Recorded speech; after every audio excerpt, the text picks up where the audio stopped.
ಸ್ಯಾಂಡಲ್ವುಡ್ನ ಹಿರಿಯ ನಟ ಅನಂತ್ ನಾಗ್ ಅವರಿಗೆ ಪ್ರತಿಷ್ಠಿತ ಪದ್ಮಭೂಷಣ ಪ್ರಶಸ್ತಿ ಒಲಿದಿದೆ. ನಿನ್ನೆ ದೆಹಲಿಯ ರಾಷ್ಟ್ರಪತಿ ಭವನದಲ್ಲಿ ರಾಷ್ಟ್ರಪತಿ ದ್ರೌಪದಿ ಮುರ್ಮು ಅವರು ಅನಂತ್ ನಾಗ್ ಅವರಿಗೆ ಪದ್ಮಭೂಷಣ ಪ್ರಶಸ್ತಿಯನ್ನ ಪ್ರದಾನ ಮಾಡಿದ್ರು. ಅನಂತ್ ನಾಗ್ ಅವರು ಸ್ಯಾಂಡಲ್ವುಡ್ನ ಹಿರಿಯ ನಟರಾಗಿದ್ದು, ಕಳೆದ 15 ದಶಕಗಳಲ್ಲಿ ಭಾರತೀಯ ಚಿತ್ರರಂಗಕ್ಕೆ ಅಪಾರ ಕೊಡುಗೆಯನ್ನ ನೀಡಿದ್ದಾರೆ. ಅನಂತ್ ನಾಗ್ ಅವರು ಕನ್ನಡ, ಹಿಂದಿ, ಮರಾಠಿ ಸೇರಿ 300ಕ್ಕೂ ಹೆಚ್ಚು ಸಿನಿಮಾಗಳಲ್ಲಿ ನಟಿಸಿದ್ದು, ರಂಗಭೂಮಿಯಲ್ಲಿಯೂ ಸೈ ಎನಿಸಿಕೊಂಡಿದ್ದಾರೆ. ಹಲವು ವರ್ಷಗಳಿಂದ ಅನಂತ್ ನಾಗ್ಗೆ ಪದ್ಮ ಪ್ರಶಸ್ತಿ ಸಿಗಬೇಕೆಂದು ಕನ್ನಡಿಗರ ಒತ್ತಾಸೆಯಾಗಿತ್ತು.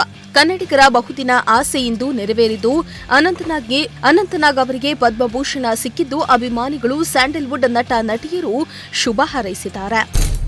ಕಾಲಿವುಡ್ ನಟ ಕಮಲ್ ಹಾಸನ್ ಅವರು ತಮಿಳಿನಿಂದಲೇ ಕನ್ನಡ ಹುಟ್ಟಿದ್ದು ಎಂದು ಹೇಳಿಕೆ ನೀಡುವ ನಾಲಿಗೆ ಹರಿಬಿಟ್ಟಿದ್ದು ವಿವಾದ ಸೃಷ್ಟಿಸಿದ್ದಾರೆ. ಚಿತ್ರದ ಪ್ರೀ ರಿಲೀಸ್ ಈವೆಂಟ್ನಲ್ಲಿ ನಟ ಶಿವರಾಜ್ ಕುಮಾರ್ ಎದುರೇ ಮಾತನಾಡಿದ ಕಮಲ್ ಹಾಸನ್, ತಮಿಳಿನಿಂದ ಕನ್ನಡ ಹುಟ್ಟಿದ್ದು ಎಂದು ಹೇಳಿಕೆ ನೀಡಿದಷ್ಟು ನಟನ ವಿರುದ್ಧ ಕನ್ನಡಿಗರು ಕೆರಳಿದ್ದಾರೆ. ಸದ್ಯ ಕಮಲ್ ಹಾಸನ್ ಹೇಳಿಕೆಗೆ ಸಾಮಾಜಿಕ ಜಾಲತಾಣದಲ್ಲಿ ವ್ಯಾಪಕ ಆಕ್ರೋಶ ವ್ಯಕ್ತವಾಗ್ತಾ ಇದೆ. ಕರ್ನಾಟಕದಲ್ಲಿ ಥಗ್ ಲೈಫ್ ಸಿನಿಮಾವನ್ನ ದೊಡ್ಡ ಮಟ್ಟದಲ್ಲಿ ಬಿಡುಗಡೆ ಮಾಡಲು ಪ್ಲಾನ್ ನಡೆದಿತ್ತು.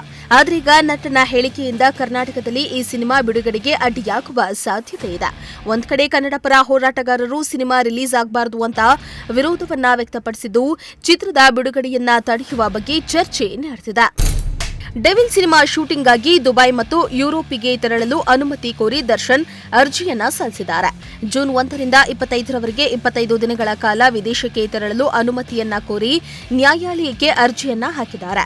ರೇಣುಕಾಸ್ವಾಮಿ ಹತ್ಯೆ ಪ್ರಕರಣದ ವಿಚಾರಣೆ ನಡೀತಾ ಇರುವುದರಿಂದ ವಿದೇಶಕ್ಕೆ ತೆರಳಲು ಅನುಮತಿ ನೀಡದಂತೆ ವಿಶೇಷ ಸಾರ್ವಜನಿಕ ಅಭಿಯೋಜಕ ಆಕ್ಷೇಪಣೆ ಸಲ್ಲಿಸಿದ್ದಾರೆ. ವಿದೇಶಕ್ಕೆ ತೆರಳಿದ್ರೆ ನಟ ದರ್ಶನ್ ಭಾರತಕ್ಕೆ ಮತ್ತೆ ವಾಪಸ್ ಬರುವುದು ಅನುಮಾನ ಅಂತ ಆಕ್ಷೇಪಣೆ ಅರ್ಜಿಯನ್ನ ಸಲ್ಲಿಸಿದ್ದಾರೆ. ದರ್ಶನ್ ಸಲ್ಲಿಸಿರುವ ಅರ್ಜಿ ವಿಚಾರಣೆ ಇಂದು ಕೋರ್ಟ್ನಲ್ಲಿ ನಡೆಯಲಿದೆ. ಕನ್ನಡ ಚಿತ್ರರಂಗದ ನಟ, ನಿರ್ದೇಶಕ, ಸಂಗೀತ ನಿರ್ದೇಶಕ ಸಾಧು ಕೋಕಿಲ ಪ್ರತಿಷ್ಠಿತ ಕಾನ್ಸ್ ಫಿಲ್ಮ್ ಫೆಸ್ಟಿವಲ್ನಲ್ಲಿ ಭಾಗವಹಿಸಿದ್ದಾರೆ. ಪ್ರತಿ ಬಾರಿಯಂತೆ ಫ್ರಾನ್ಸ್ನಲ್ಲಿ ಈ ಸಿನಿಮೋತ್ಸವ ನಡೀತಾ ಇದೆ. Sadhu Kokila film ಫೆಸ್ಟ್ನಲ್ಲಿ red carpet ಮೇಲೆ ವಾಕ್ ಮಾಡಿ ಎಂಜಾಯ್ ಮಾಡಿದ್ರು. ಫಿಲ್ಮ್ ಫೆಸ್ಟ್ನಲ್ಲಿ ಭಾಗವಹಿಸಿದ ಕೆಲವು ಫೋಟೋಗಳನ್ನು ಹಾಕಿ ತಮ್ಮ ಅನುಭವವನ್ನ ಸೋಷಿಯಲ್ ಮೀಡಿಯಾದಲ್ಲಿ ಹಂಚಿಕೊಂಡಿದ್ದಾರೆ.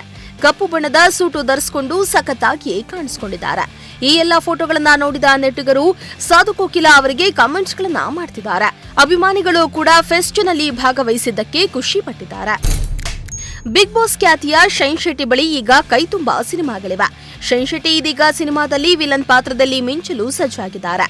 ನಿದ್ರಾದೇವಿ ನೆಕ್ಸ್ಟ್ ಡೋರ್ ಸಿನಿಮಾದಲ್ಲಿ ಖಳನಾಯಕನ ಪಾತ್ರಕ್ಕೆ ಶೈನ್ ಶೆಟ್ಟಿ ಜೀವ ತುಂಬಿದ್ದಾರೆ. ಹೀರೋ ಆಗಿ ನಟಿಸಲು ಅವಕಾಶಗಳು ಅರಸಿ ಬರ್ತಾ ಇದ್ರು ಕೂಡ ಅವರೀಗ ಖಳನಾಯಕನ ಪಾತ್ರದಲ್ಲಿ ನಟಿಸುತ್ತಿದ್ದಾರೆ. ಈ ಸಿನಿಮಾದಲ್ಲಿ ಅವರಿಗೆ ಪವರ್ಫುಲ್ ಪಾತ್ರವೇ ಸಿಕ್ಕಿದೆ. ಜಸ್ಟ್ ಮ್ಯಾರಿಡ್ ಚಿತ್ರದಲ್ಲಿ ಅಂಕಿತಾ ಅಮರ್ಗೆ ನಾಯಕನಾಗಿ ನಟಿಸಿದ್ದಾರೆ. ಈ ಸಿನಿಮಾದಲ್ಲಿಯೂ ಅವರ ಪಾತ್ರ ವಿಭಿನ್ನವಾಗಿದೆ. ಸದ್ಯದಲ್ಲಿಯೇ ಈ ಚಿತ್ರದ ರಿಲೀಸ್ ಬಗ್ಗೆ ಮಾಹಿತಿ ಸಿಗಲಿದೆ. ಅಲ್ಲದೆ ಶೈನ್ ಶೆಟ್ಟಿ ತನ್ನ ಹೆಸರನ್ನ ಶೈನ್ ಶರಶ್ ಶೆಟ್ಟಿ ಎಂದು ಬದಲಾಯಿಸಿದ್ದಾರೆ.